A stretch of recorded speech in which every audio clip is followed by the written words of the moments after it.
ನಾನು ಎಸ್ತೇರ್. ನಾನು ಒಂದು ಸಾಮಾನ್ಯ ಯಹೂದಿ ಹುಡುಗಿ.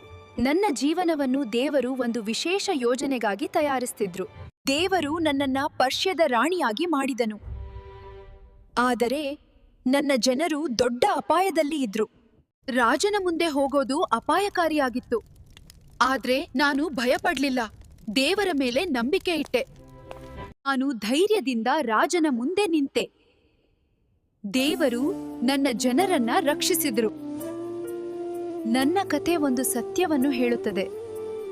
ದೇವರು ಸರಿಯಾದ ಸಮಯದಲ್ಲಿ ಸರಿಯಾದ ವ್ಯಕ್ತಿಯನ್ನ ಬಳಸ್ತಾನೆ. ದೇವರು ಮಹಿಳೆಯರನ್ನ ದುರ್ಬಲರಾಗಿ ಮಾಡಿಲ್ಲ.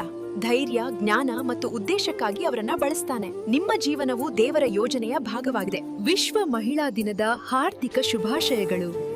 ದೇವರು ನಿಮ್ಮ ಜೀವನವನ್ನು ಆಶೀರ್ವಾದಗಳಿಂದ ತುಂಬಿಸಲಿ.